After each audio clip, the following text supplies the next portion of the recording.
Hier, nous avons décrit les 3 premières tentations des 4 qui menacent l'âme sur son chemin spirituel, à savoir la peur de l'adversité, le goût des louanges, l'appétit des honneurs. La 4e et dernière tentation est appelée démon de midi.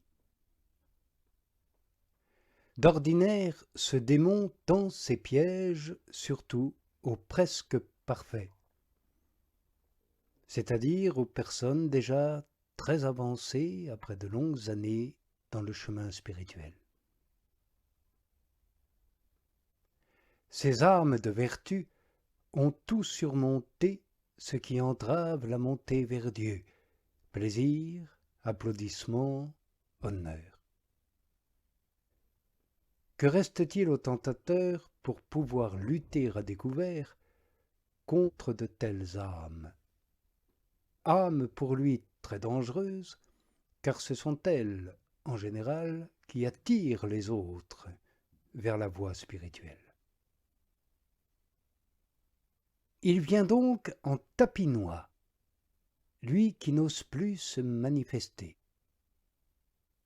et il s'efforce de faire tomber par un faux bien l'âme dont il sait assez par expérience qu'elle a en horreur toute forme déclarée de mal. Mais les âmes qui peuvent dire avec l'apôtre « car nous n'ignorons pas ses astuces », plus elles progressent, plus elles ont soin de se garder de ce piège.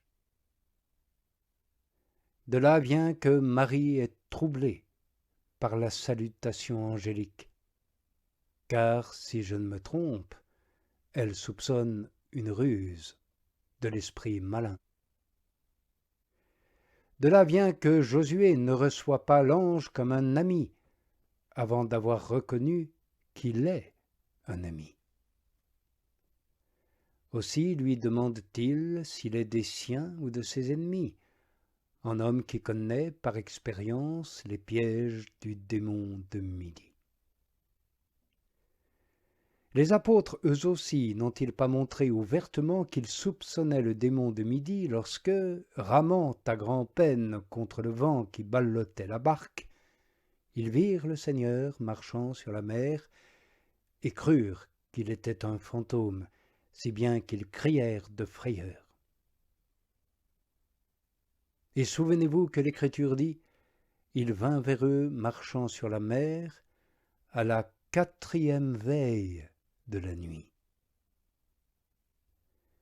Il faut donc redouter cette 4e veille, autrement dit cette 4e tentation. Elle vient en dernier lieu. Et plus on se voit arriver au sommet, plus on doit se garder attentivement de l'assaut du démon de midi. Mais le véritable midi se manifeste aux disciples, par ces paroles efficaces qu'ils entendent « C'est moi, n'ayez pas peur ». Et le soupçon du faux midi s'écarte d'eux. Plaise à Dieu que le véritable midi venu d'en haut nous envoie à nous aussi sa lumière et sa vérité, chaque fois que la fausseté cherche à s'insinuer sous un déguisement, afin de démasquer cette fausseté et de séparer la lumière des ténèbres. Ainsi nous ne serons pas flétris par le prophète comme des gens qui font de la lumière les ténèbres et des ténèbres la lumière. En outre, je vais essayer de rappeler cette 4e tentation et les 3 évoquées hier, selon leur ordre, au corps même du Christ qui est l'Église. Voici, je parcours le sujet le plus brièvement possible pour tâcher de ne pas dépasser le temps que je me suis fixé. Considérez la primitive Église. N'a-t-elle pas d'abord été très cruellement pénétrée de la crainte nocturne?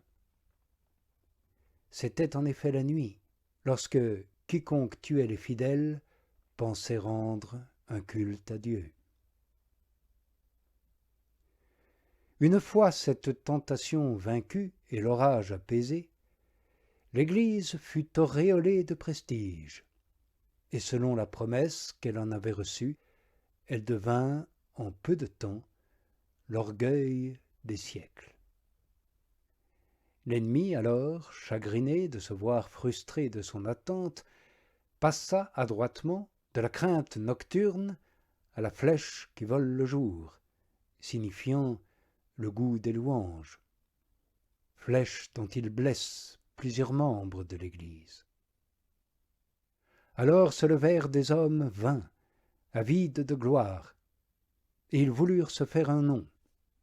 Et sortant de l'Église, ils affligèrent longtemps leur mère commune par des doctrines diverses et perverses.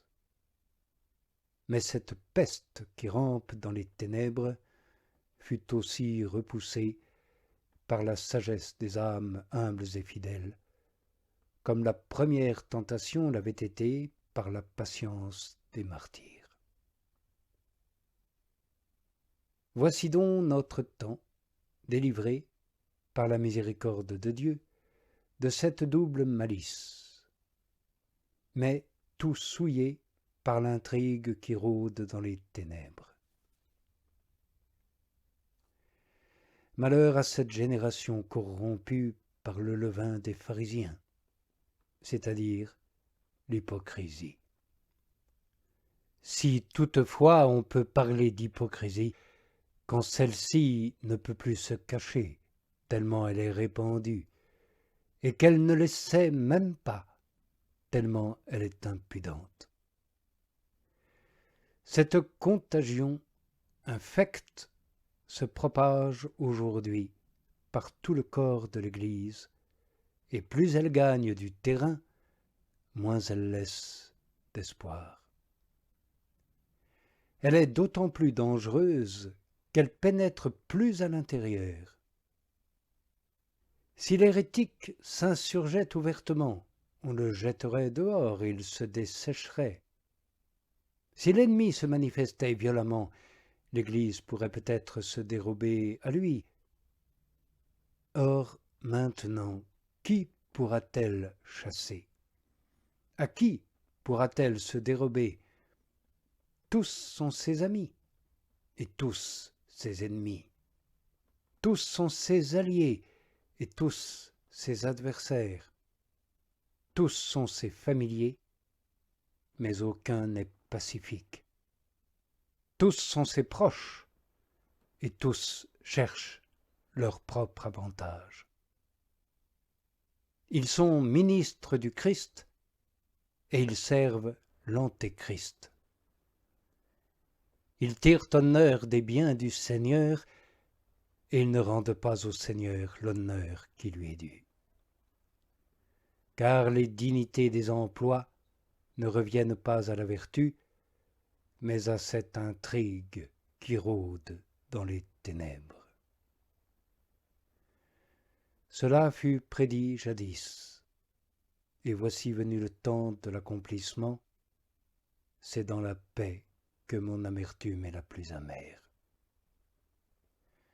Elle fut amère d'abord dans la mort des martyrs, plus amère ensuite dans la contestation des hérétiques. Elle est la plus amère aujourd'hui dans les mœurs et les entreprises des gens de la maison. L'Église ne peut ni les chasser ni leur échapper, tellement ils se sont développés et multipliés sans nombre. La blessure de l'Église est intérieure et incurable. Voilà pourquoi c'est dans la paix que son amertume est la plus amère. Mais quelle paix! c'est la paix et ce n'est pas la paix.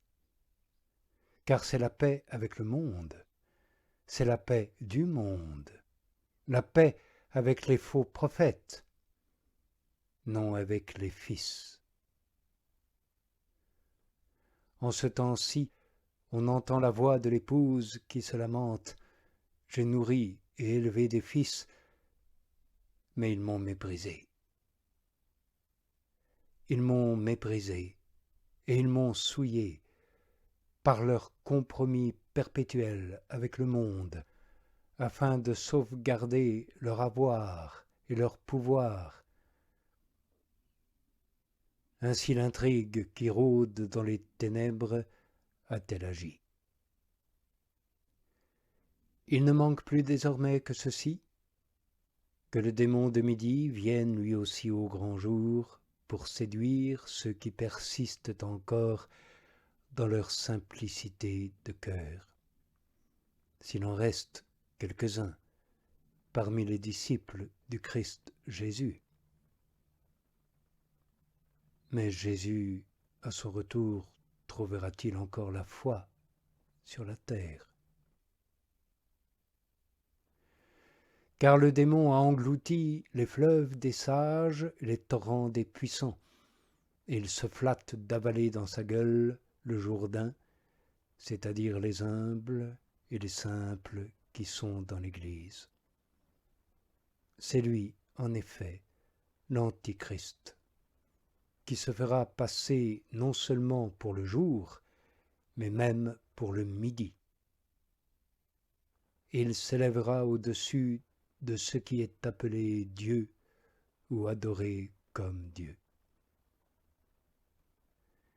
Mais le Seigneur Jésus le fera disparaître par le souffle de sa bouche et le détruira par l'éclat de son avènement, car il est, lui, le véritable, l'éternel midi, l'époux et le défenseur de l'Église, lui qui est Dieu, béni dans les siècles.